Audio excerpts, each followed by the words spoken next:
Okay, so this is lecture 4 now of Računska Zahtevnost, computational complexity. As I just said to the people in the class, I'm for one more week at least still going to give a sitting down lecture writing on the tablet. Next week there's a holiday, so there's no lecture on Monday next week.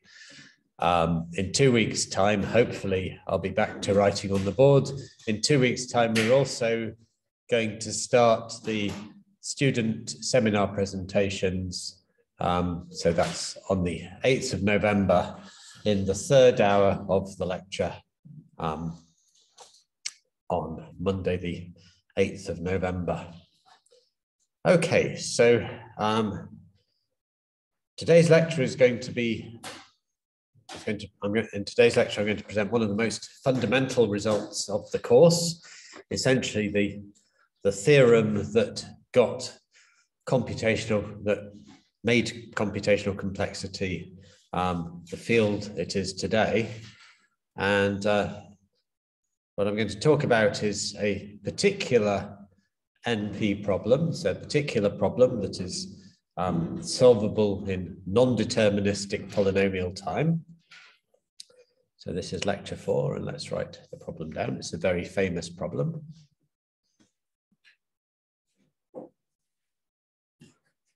So the problem is called the SAT problem.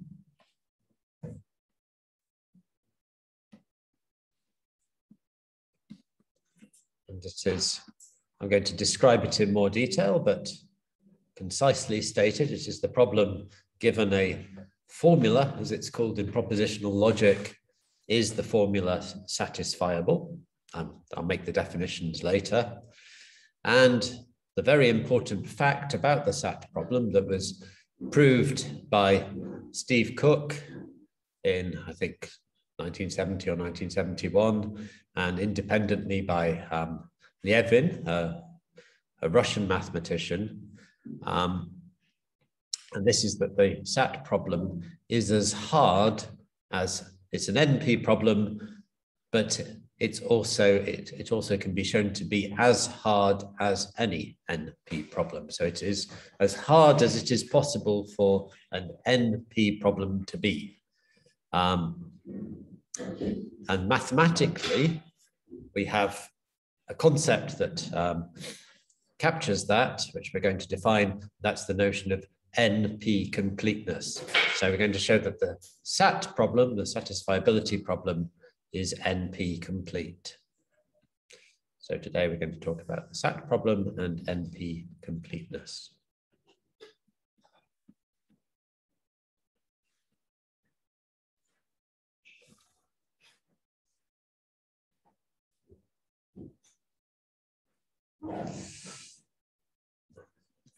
Let's have some fresh paper.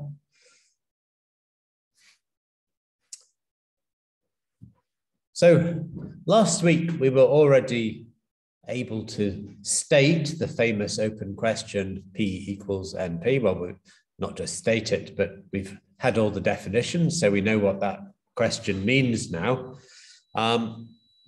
Because it's going to be fundamental to the lecture, let me just remind you, just writing things very concisely. So a language L, let's say recall, because these are things we're remembering from last week and the week before.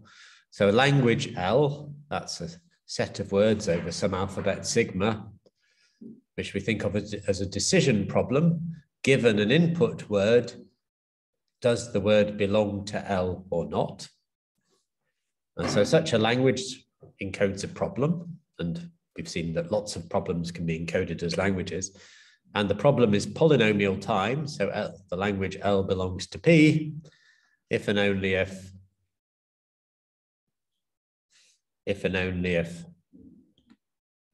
L is decidable by, so there should be a capital T there, by some deterministic polynomial, so some deterministic Turing machine running in time that's bounded by a polynomial P in the natural numbers.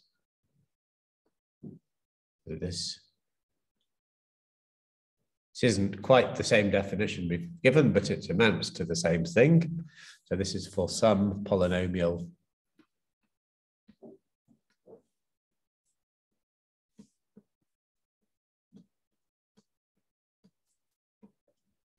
on the natural numbers.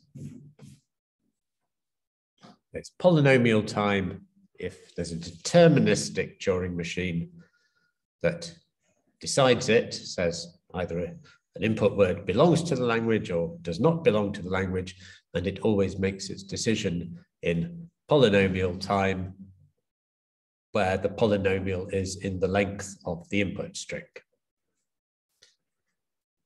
Remember, the length of the input string that's how D time is decided. And NP, the language belongs to NP, it's in non-deterministic, it's decidable in non-deterministic polynomial time. Well, it's exactly the same thing, except that instead of deterministic polynomial time, we ask for a non-deterministic Turing machine a non-deterministic Turing machine that runs in time bounded by a polynomial. So that's if L belongs to N time, non-deterministic time of P of N, again for some polynomial on the natural numbers.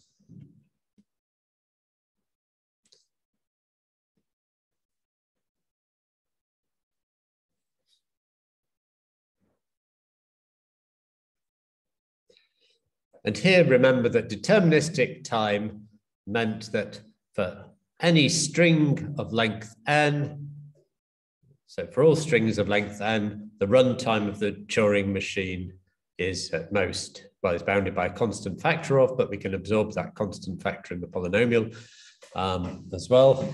But anyway, the runtime of the Turing machine is bounded by P of n. And for non-deterministic time, it's for all words of length n as input and all possible runs of the Turing machine on the word. The execution time is bounded by the polynomial. So the difference between the non-deterministic Turing machine and the deterministic ones is that non-deterministic Turing machines may have several different possible runs on the same input.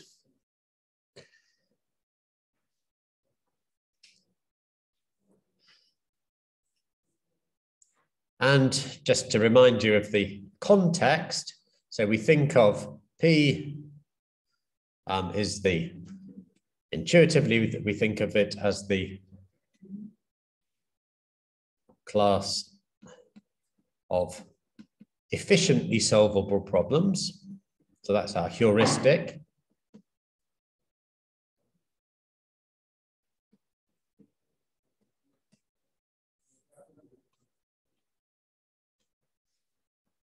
And one can have a long debate about how well the notion of polynomial time corresponds to efficiently solvable. But for we're not going to go over this debate every lecture. So for the moment, we'll just take this as a reasonable idea of efficiency. So the idea is in P, we've captured efficiency by saying by P can be solved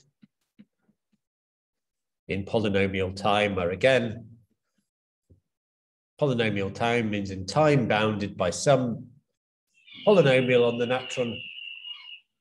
Well, I think this means we are having a fire break. So I shall pause the recording.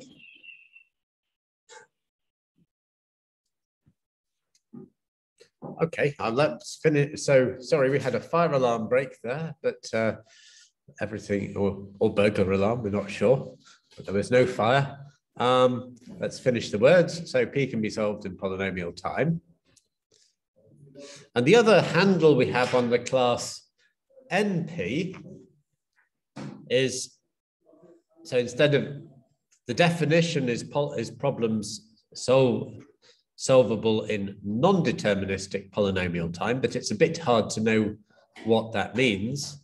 And there's another intuitive, more intuitive explanation of what it means to be in the class NP. Would you mind shutting the door? I don't know if that's going to make things worse, but Probably better. We'll see. We'll make the noise better anyway. So the more intuitive characterization of NP was this characterization in terms of what I called certificates last week. So we can also think of NP as the class of problems that have polynomial time verifiable solutions.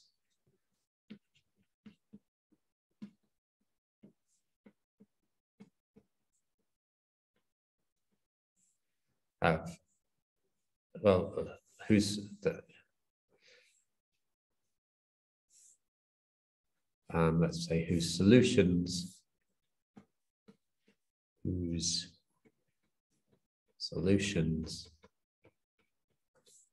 are efficiently verifiable. So again, efficiently is heuristic for polynomial time, polytime verifiable.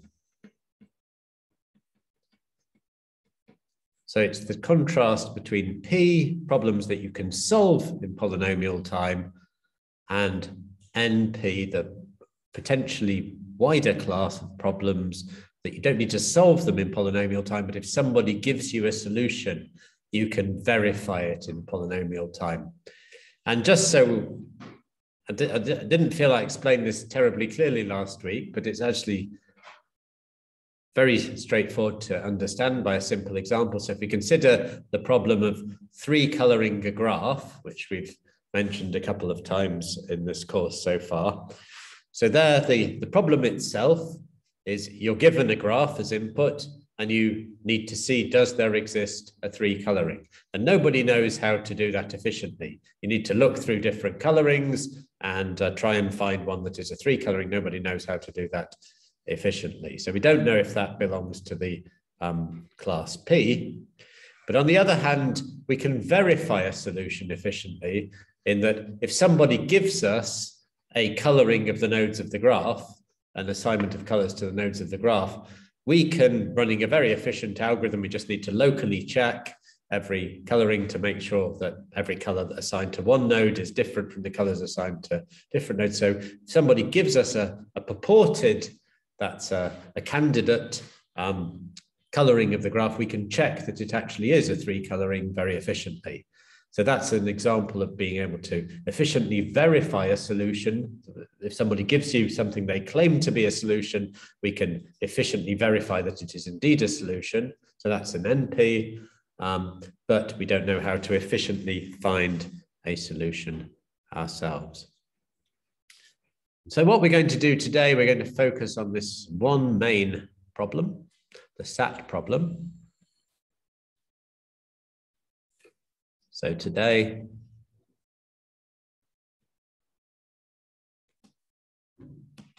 we're going to look at the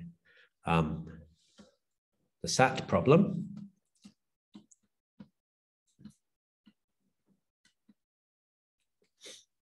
And this is satisfiability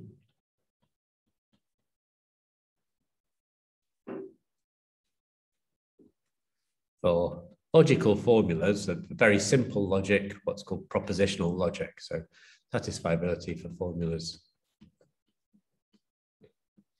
of propositional logic.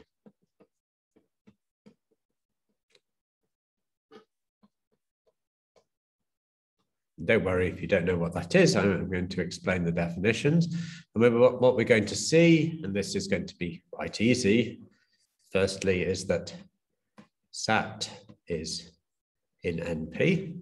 So it is indeed an NP problem. So the first bullet point is just to introduce the SAT problem.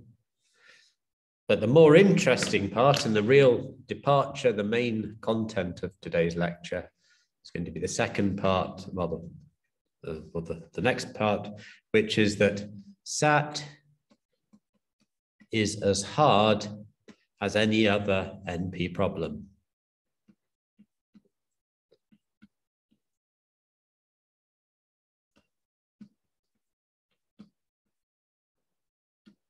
which what that means is if we can efficiently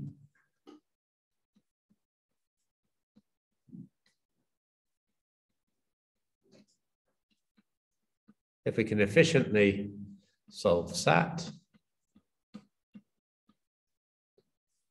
let's put efficiently in quotes.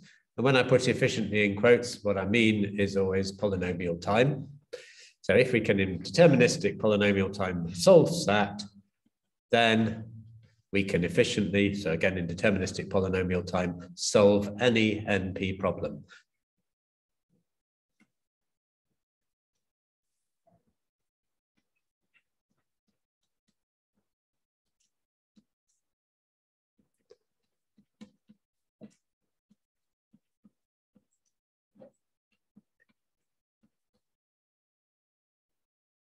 So all these problems where there's potentially a distinction between finding a solution and only verifying a certificate for a solution. So all problems for which, if we can efficiently solve SAT, then we can efficiently solve any problem for which we have an efficient means of verifying a certificate that claiming to be a solution. Okay, we can efficiently solve any NP problem. So that's a remarkable fact, that there's a remarkable thing to be able to show that SAT has this status amongst NP problems. So the main work today is actually going to be to understand exactly what this means and to also prove the theorem. Is it? Yes? You got the right form. Sorry? As form as any. Yeah, that's true. I did, didn't I? That's very important word here. Thank you. So I forgot to write hard, and actually, this technical concept here has a technical name. So being able to, if we can efficiently solve SAT, then we can efficiently solve any NP problem. What we're showing here is the mathematical word for this is that SAT is NP hard. So that's what we're showing there. And we've shown that SAT is an NP. And actually these 2 points together say that SAT is what's called NP complete. So this is a very famous notion in popular science now, the notion of problem being NP complete. And what that means is the problem is indeed an NP problem, and it is as hard as any other NP problem. Okay.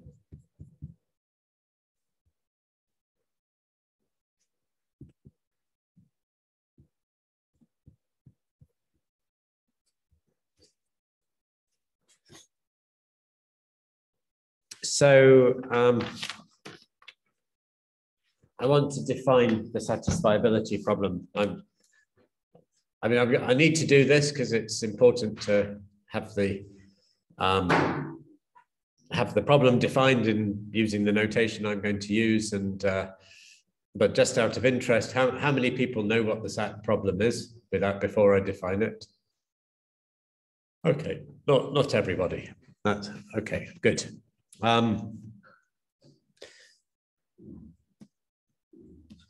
So we're going to define the SAT problem.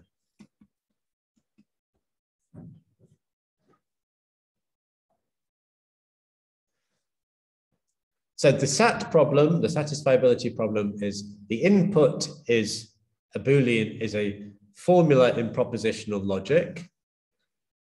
And the question is the formula satisfiable? So I need to tell you what a formula in propositional logic is. And in fact, there are many different ways one can formulate propositional logic. So it's a little bit going to be sensitive to that formulation. Although in fact, whichever formulation I chose, the SAT problem would be basically just as hard, almost. That's not quite true. So anyway, to tell you what notation I'm using, so a propositional formula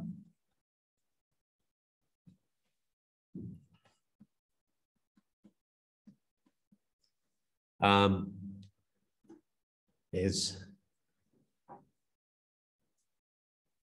one of the following. So in general, propositional formulas are going to be built from variables called Boolean or propositional variables. So the idea is the variables will range over the truth values, true or false. And we're going to combine the truth values using logical connectives, conjunction, disjunction, and negation. So and, or, and not. So we're going to give ourselves a collection of variables. So a Boolean variable. So just the Boolean here is just to say that its truth values are true and false, or 1 and 0. Its possible values. So U, V, so on. So it could be a Boolean variable. It could just be a truth value itself, 0 or 1. So a constant, a Boolean constant.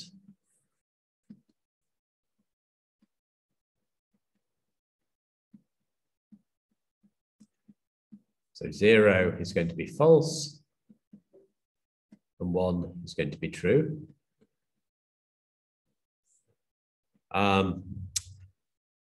Or if we have two formulas, phi and psi, so I'm going to use lowercase Greek letters to range over formulas.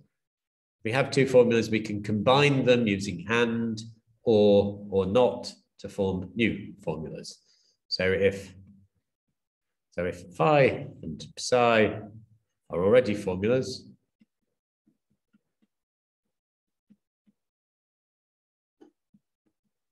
then we can form a new formula using and, which is conjunction. So that's phi and psi. Conjunction.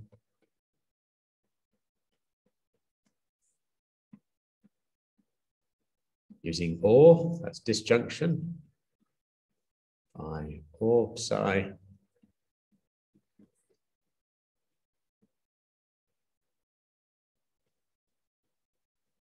And using negation, well, you negate a single formula. So it's a unary connective, takes one argument. That's not phi. And that's negation.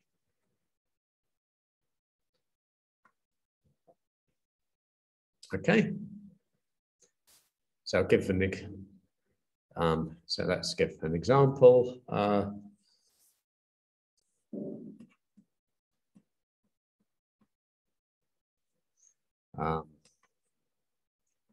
Let's say U and U prime. If we've got three variables, U, U prime, and U double prime, U and U prime, or U and U double prime, or U prime and U double prime. That doesn't, so this doesn't use negation, but anyway, it's an example formula.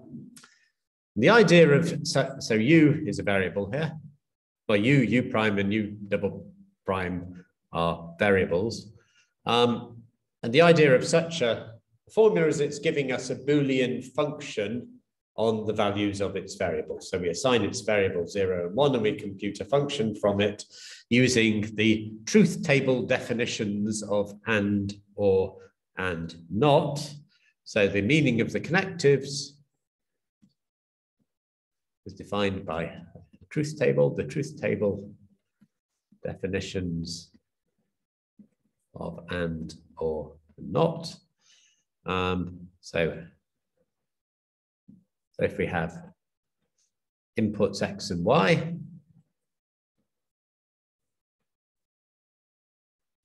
and I'm going to tell you what, and I guess everybody knows this, but for completeness, let's write it down.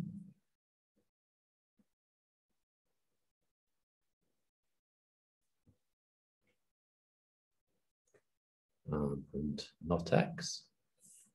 So if we've got the 4 different possible values of x and y, counting up in binary here, 0, 1, 2, 3. Then x and y, well, for a conjunction to be true, a conjunction is true if and only if both parts of it are true. So x and y is true if and only if both x and y are true. So it's 1 in this case and 0 in the other cases. A disjunction is true if either part of it is true or if both of them are true. So it's not an exclusive disjunction. You just need to have at least one of them being true. So that gives us this value for x or y. The negation of, well, not x is true if and only if x is false. So negation is this, the opposite, truth value. So in this case, not x is 1. And in these 2 cases, not x is 0.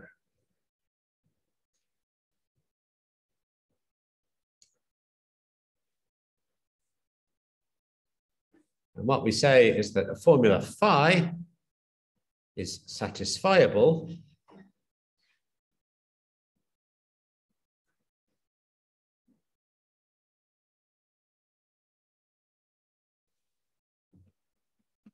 if there exists some assignment of the Boolean values 0 and 1 to the variables of phi,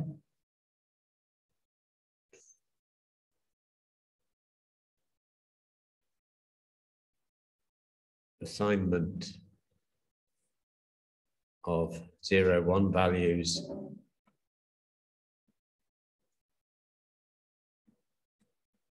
to the variables of phi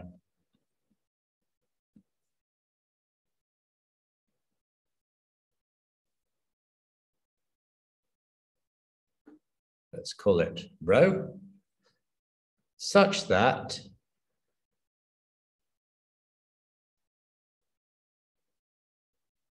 the truth value of phi when calculated under the assignment rho, I'll write it like this, phi superscript rho equals 1. And we call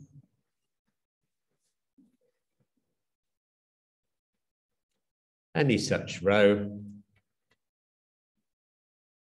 a satisfying assignment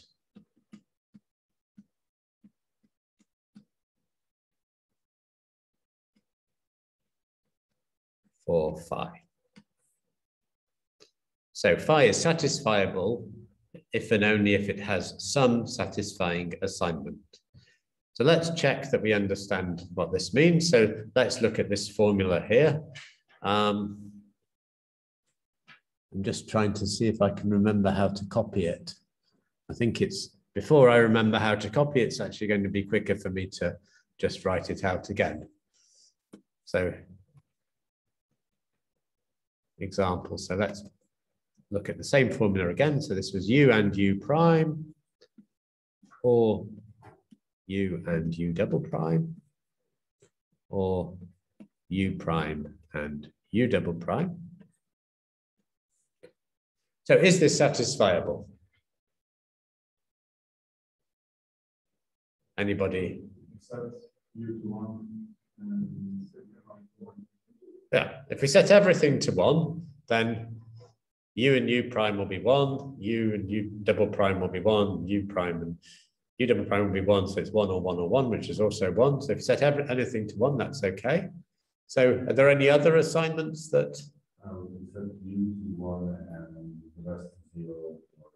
Well, so if we set u to, all right, if we set u to 1 and the rest to 0, then u and u prime will be 0 because one of them is 0. U and u double prime will be 0 because u double prime is 0, and u prime and u double prime will be 0 because they're both 0. So we'll have 0 or 0, 0. And one will take 1 for exactly 2 of them. Right. So, but also if all 3 are 1. So yeah, but you got the idea. So this is satisfiable.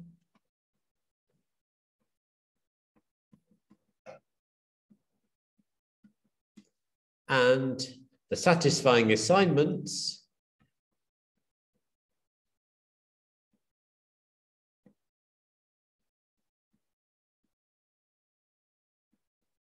are the functions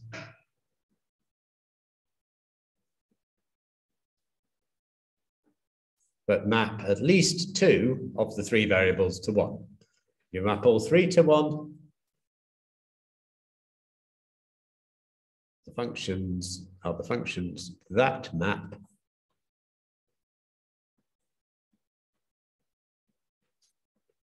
at least 2 of 3 variables u, v, and, sorry, what are they? U prime, and u double prime.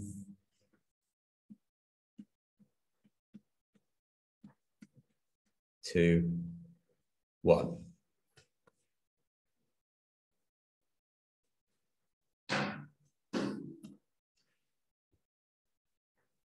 So let's have another example. If I modified this a little bit, so if I made it u and u prime and not u double prime, or u and not u prime and u double prime, or not u and u prime and u double prime. Is that right? Then the satisfying assignment in this case would be, how would they? Functions that map exactly. Right, so here, right, good. So the satisfying, so again, this is satisfiable. The satisfying assignments map exactly to of the 3 of exactly 2 of u prime and u double prime to 1.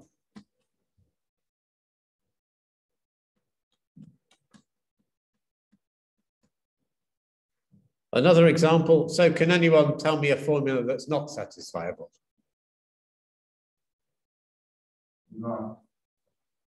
Not u and u. Okay. It's important how we bracket this. So let's write it like this: u and not u, because not, so which not u and u, that's fine, but I'm just saying it's different from that. So that would be wrong. I mean, that would. So this is a simple example that is unsatisfiable. If we assign u 0, then we get 0 back. If we assign u 1, we get 0 back. So this is unsatisfiable.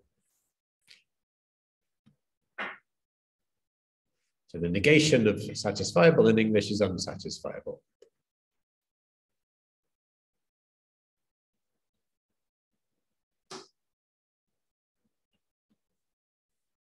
So from these examples, it looks rather easy to tell if a formula is satisfiable. I mean, it doesn't look like a difficult problem. But we're going to see it is as hard as any NP problem. So that's a little bit surprising, but maybe just to finish this part now, what we'll do is show that very briefly that SAT is actually an NP problem. Of course, that doesn't preclude it from being a P problem. Maybe it's possible to find a polynomial time algorithm for it. I mean, the whole P equals NP question is still open. So that's even an actual possibility that might really might be possible in real life to find a polynomial time algorithm for P. Maybe let's go to a different page for this.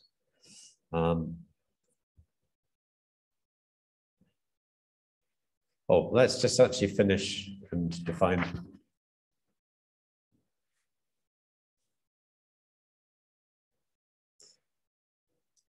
So let me formally define the SAT problem first. I mean, basically, it's clear what it is. So SAT is a language problem. So SAT is the language of those formulas phi. So you can think of it as the set of those formulas phi. Phi is a formula.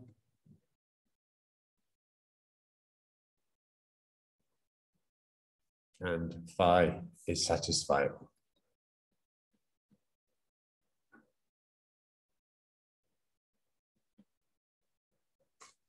And we can think of this as a language. So it's a set of words. We encode a formula as a word. It's quite clear that one can encode a formula as a word because basically we write it down as a sequence of symbols.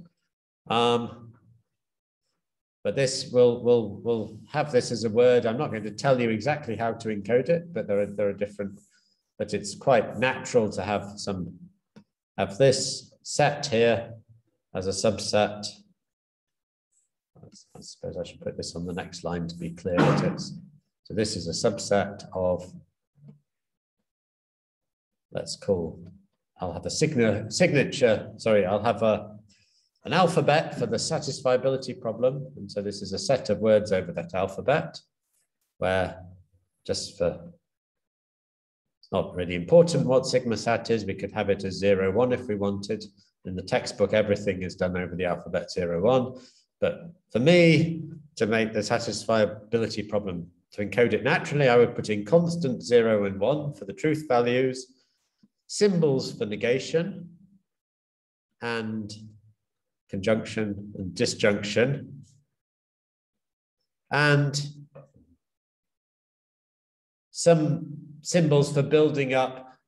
We want a potentially unlimited supply of variables. So one way to do that is to give a variable name, little u, and just allow us to form variables as u prime, u prime prime, u prime prime prime.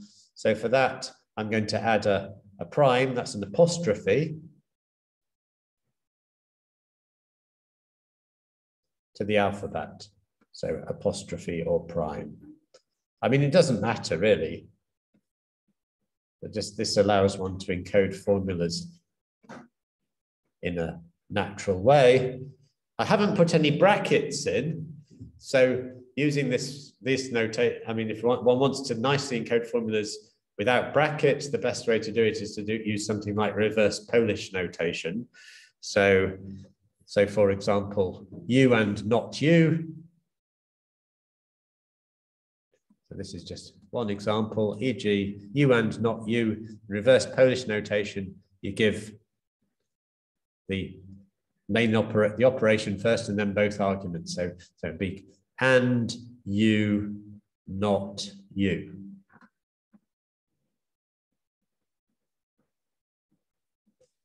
But anyway, there are many different options for how to encode a formula of propositional logic using this alphabet. Or let's just squeeze it in, or alternatively, more conceptually, one can simply think of it as the problem where the input is a formula in propositional logic, a propositional formula.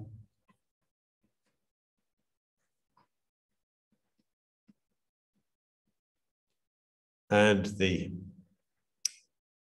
problem or the question that we're trying to solve, we want a yes answer for, if it's true, is phi a propositional formula phi? And the question we're trying to solve is phi satisfiable?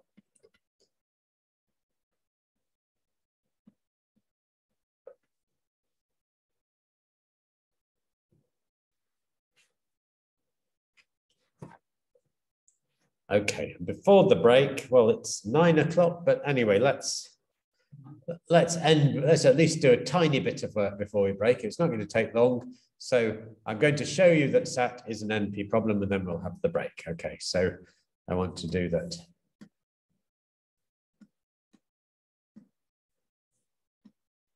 SAT is in NP. So there are two ways of doing this.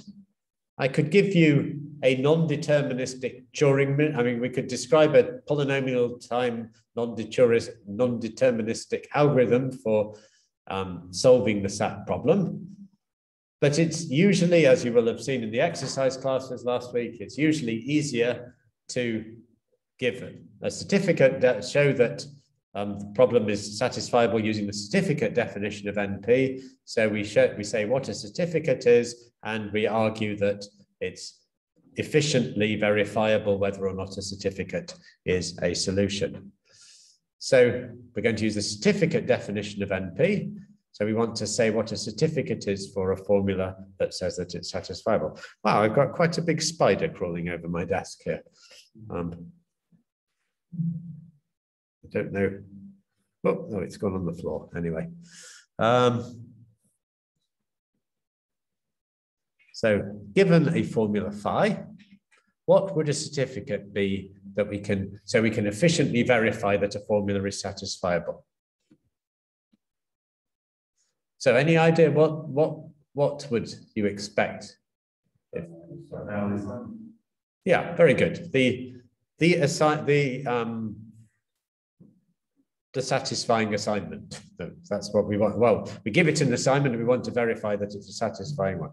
So given a formula phi, well, the input can just be the formula, but we want to find out what the variables in it are. Of course, we can do that by some linear time processing, just scan the formula from left to right and read off the variables. Or sometimes one might give the variables as a separate list. It doesn't change the problem at all. So with variables U1 through to UK, a certificate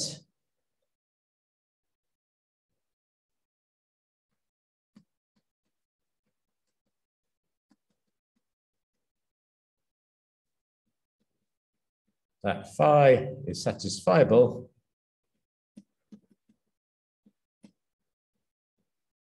is simply, well, we just need to give an assignment to k variables, and we can give that as a sequence of k bits. So it's simply a string, and we just have the convention that U1 is the first variable we come to when we scan the formula from left to right. U2 is the second distinct variable that we come to, and so on. So we just need a string 0, 1 to the k of length k, which we'll call B1 to BK.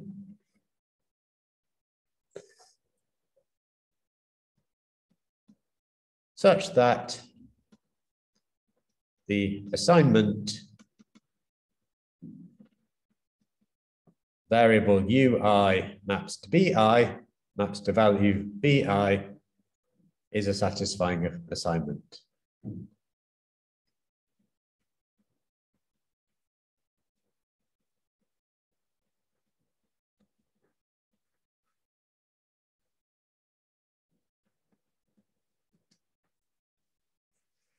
And then we observe that the problem, so we now, problem of verifying a certificate.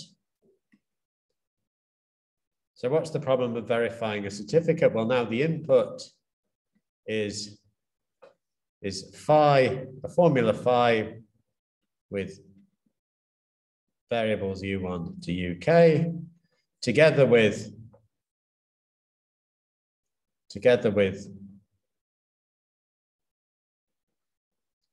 k sequence of bits, B1 to BK. And the question is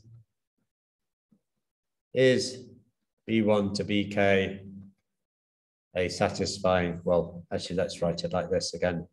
Is the function UI maps to BI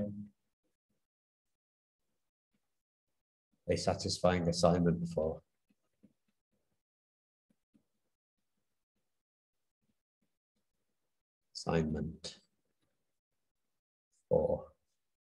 phi? Well, it's easy to see that this is polynomially time verifiable. It's clearly in P. So why is it clearly in P?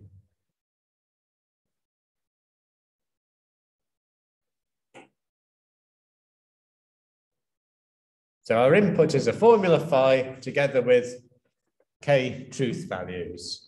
And we want to verify, is this particular assignment of truth values to the variables, is this a satisfying assignment?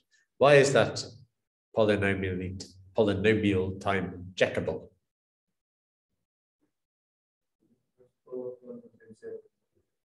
Sorry? You can just plug the bits in, right? Yeah, we can just plug the bits in.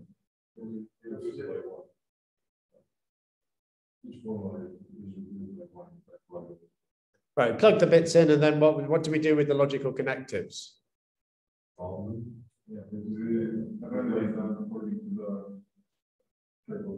The truth tables, right, indeed. So we simply calculate according to the truth tables. And you can easily do that by scanning the formula left to right as many times as you have one scan for each connective that you have each time you eliminate one of them. So you first replace all the variables by constants, and then you go inside, and from the inside out, you start computing the truth tables. You can easily do that in quadratic time. You can probably do it more efficiently. So I don't even want to write quadratic time because it's probably a linear time way of doing it. I don't know. I didn't think about that. Anyway, the point is use the truth tables. Simply compute using truth tables. So let's write that down. Compute using truth tables.